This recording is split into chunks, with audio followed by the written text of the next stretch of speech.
They share the same heart, the legendary supercharged M113K V8, an engine so reliable it could be compared to the Toyota Camry if Toyota Camrys did friggin' cocaine. On your left is the W211 E55 AMG, the super sedan from 2003 that embarrassed Ferraris, and in 2026 it embarrasses its owners with airmatic failures. And on your right is a C215 CL55 AMG. It's longer, it's pillarless, and it rides on ABC hydraulic suspension, which stands for get your wallet ready for a German sacrifice. Today we find out, is the pillarless coupe worth the extra headache, or should you stick with the super sleeper sedan? While they share the same engine and the same big brake kit, these cars couldn't be more different from each other. You see, this isn't just a coupe E-Class, this is actually based on an S-Class. It's so soft and big up front, and the back seats, well, they're basically useless. There's a little under here. This isn't your standard M113K necessarily. Now that car comes stock with 469 horsepower. I believe these are closer to 490, and that is strictly due to the throttle body. It gets the same, I believe it's an 82 millimeter off of an SL. That's kind of the only difference. It's actually a very common upgrade on the E55s. And with all that horsepower stock, this is basically a poor man's Hellcat. You put a couple pulleys on here, which this one has, and a little headers on here, which this one has, and you're picking up 100 horsepower. And remember, these were 490 stock, plus 100, for like a couple $100. Something else the E55 doesn't have is the UV protection on the glass, which looks sick if you're wearing polarized sunglasses and you're driving down the road and you just see a purple friggin' windshield. It lets everybody know around you that they're poor and you're not, even though you're in a 2003. Bye. Inside, we got a couple little upgrades over the E55. We got leather wrapped dash, double stitched everywhere you look, even on the bottom side. You see no plastic in here. Carpet, leather, wood. That's it. E55's got a little bit of plastic, all right? And you get these special seats. These are like the S-Class seats, not the, these are sick. Active bolstering, heated, massaging, dude. Come on. Let's not talk about that. And with that being said, let's go take this fat pig for a drive.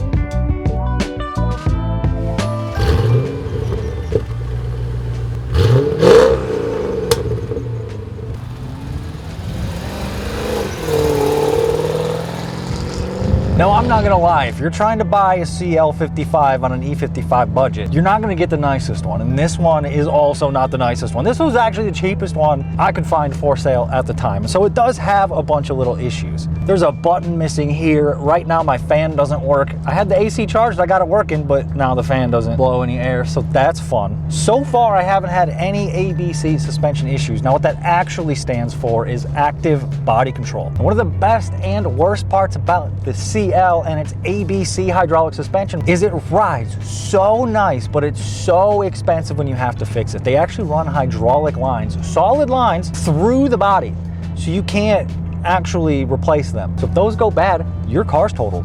Like, what are you gonna do? Like, you can splice it, don't do that. But when it does work, it works so well. There's actually no sway bars in this car. It's all computer actuated. You start bringing it side to side, the body stays so level. It's kind of a piece of shit, all right, but we're demonstrating the suspension, not the alignment. But it works with pitch too, so you go to slam on the brakes, which I'm not gonna do to you, but it stays level. It automatically, words cannot describe the level of comfort that you have when you pull up to a stoplight kind of aggressively and the body doesn't pitch back. You aggressively stop in this car and you don't have that jerky motion. It's so sick. I heard you like Hellcats.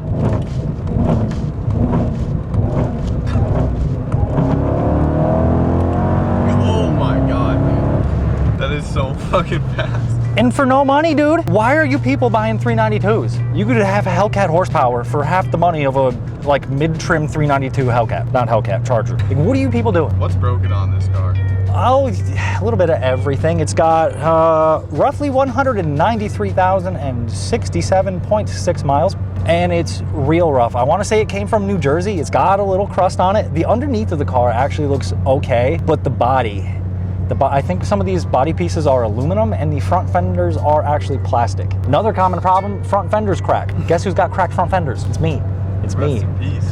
It's me. But all of that just means you get it cheaper. And when it comes to being in a car that used to be on a crazy caliber and you can just buy it for the price of a 2001 Camry? Are you shitting me? Do you know how much these were when they were new? This window sticker on this car was $119,000. That's insane. Is that a goddamn oven? Yes, that was an oven. Why? What is that noise? Yeah, I don't know. It's kind of grindy. It is very grindy. Fixed it.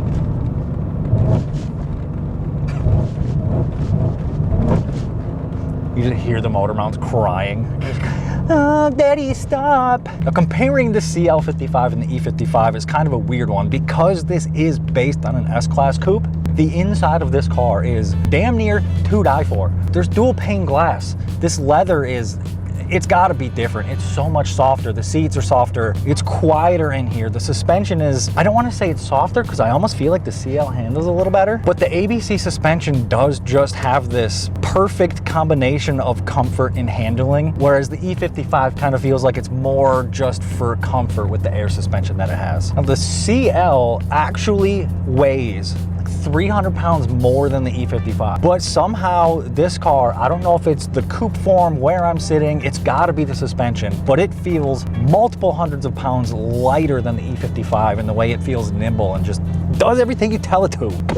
So there are a lot of pros in that regard. However, being the S-Class coupe with all that fancy stuff and the better materials, you are gonna run into more issues. And these aren't just regular issues. These are catastrophic issues that'll total the vehicle. If you blow a hydraulic line on this thing, you're gonna have a hell of a time even just getting it on a tow truck, let alone off and then on a lift and fixed.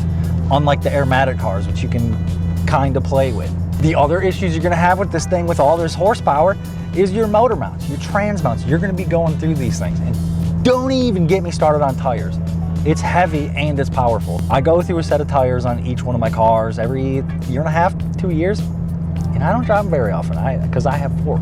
The vibe in the CL just feels more executive. It feels more exclusive. You do get a lot more looks with the pillarless windows being down, but you get a much more executive vibe in the CL. It's kind of softer, but it's also more nimble. It looks a lot more exclusive, and that's because it is. There's only a few thousand of these things on the road today. I'm pretty sure these are more rare than a 2005 Ford GT. But if you're looking for more of that muscle car feel, you might want to go E55. If you're looking for something a little more practical to drive every day, get the E55. But if you want something luxurious and fast, exclusive, the CL is full of everything you want out of an executive sport coupe. But what if you want a sedan?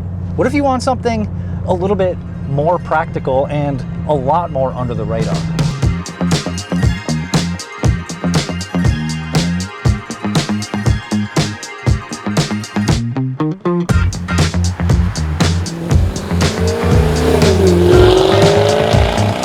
And if that's what you're looking for, you need to buy yourself an E55 AMG sedan. All right, now I'm not gonna lie, it is a little less eventful in here. The materials aren't quite on par. So it does feel a little underscaled compared to that. But don't let that fool you, this is not an underscaled car. Getting out from something normal like a brand new Honda Civic, this is still gonna feel like an upgrade. A huge upgrade. At that matter, you stupid Honda people, I don't even wanna talk to those guys. Now, even though it's a little less eventful in here and there's a little less stuff, it's fine. The other thing I really noticed about this interior is like the size of the physical driving cockpit. I don't know how they managed to do it, but I think this is more comfortable physically to pilot. Like the CL, the dash feels like it comes really far forward. You're sitting so far back on the chassis. This just feels like a normal everyday car with a little bit of upscale and a huge upscale on the horsepower department. The first thing you'll probably notice going directly between the two cars is the difference between that hydraulic suspension and the Airmatic. Now, I'm a big fan of the Airmatic suspension, but it does sort of lack in the comfort department. I'm not saying it's uncomfortable, but when you compare it to the hydraulic, there's just this kind of like rubbery reverberation that comes through that it's really isolated in the CL, and it makes you really take that for granted. Now, it's not all butterflies butterflies and rainbows. Airmatic does also have its own sets of failure, and those failures will also leave you stranded. But it's not going to total the car. You can go pick up an aftermarket R-Not airbag, which then gives you a lifetime warranty for $400 or $500. Now, that is per corner, and you probably should do them all if one happens, so that is a $2,000 repair. But if you compare that to the CL, just the fact that you can repair it makes it a league above, and then that it's that much cheaper, even better. And if you're even that much more of a poor person, you can just convert this to coilovers, which I wouldn't recommend, because I really do think the air suspension and the hydraulic suspension in these cars is worth having despite the problems. Now, these cars might have the same engines and the same mods, but they do have two completely different personalities. On one hand, the E55 kind of feels like that sleeper muscle car, like a Chevy SS or a Pontiac G8 GXP. The CL kind of feels a little more exotic and upscale, and in that sense, I almost feel like the supercharged engine makes more sense in the sedan. I would really like to try a CL600 with a V12. I really think the smoothness of a V12 with the brute power of the twin turbos on the V12 would fit that car a little better, and the aggressive nature of that supercharged brutal V8 just works better in the sedan. It just makes it a muscle car. I know what you're thinking. I talked about all these catastrophic problems with the suspension and everything like that, but I've owned a bunch of these cars over the years, and honestly, outside of a couple common little things like valve covers and fuel pumps leaking gas into the back seat and making the whole cabin smell really bad for everybody in your car that one time and you filled it all the way up, they're not that bad. You think having a Mercedes emblem on it, it's going to be in the shop constantly and it's going to be multiple thousands of dollars every time it goes in? It's not. These are normal cars. There's no variable valve timing. It's just a single overhead cam. It's basically a Ford mod motor with a supercharger on it. And they're stout. Factory H-beam internals and stuff like that, you can turn these things up and they don't have issues outside of those common other little Mercedes things. Overall, outside of those suspension issues, these are probably some of the most reliable platforms you can buy. Maybe the CL as a whole package, not so much, but the engines are genuinely bulletproof. Same with the transmission. The CL is super sick and all, and I love the eventfulness that it brings to its driving character. But from a practicality standpoint, I drive this E55 almost every day and I only pull the CL out, you know, for an eventful time. It is kind of a pain in the ass to physically do things with. This has 4 doors and a huge trunk. And granted, the CL has a big trunk too.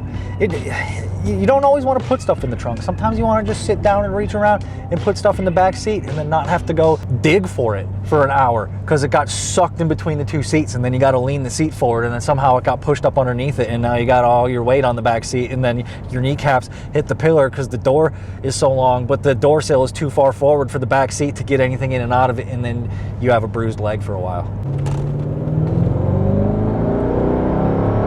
So where exactly does that leave us? Well, the E55 is probably the smarter choice. It has 4 doors, they're easier to find, parts are easier to find, and it doesn't have hydraulic suspension. However, the CL offers something the E55 can't and never will be able to do. A sense of occasion. You roll all 4 windows down, you rip it through a tunnel with no B-pillar in your way. It just feels special. It feels like something I've only ever experienced from Bentley Speeds. And there's just nothing that can replace that. If you want to go fast with none of the sacrifices, buy an E55.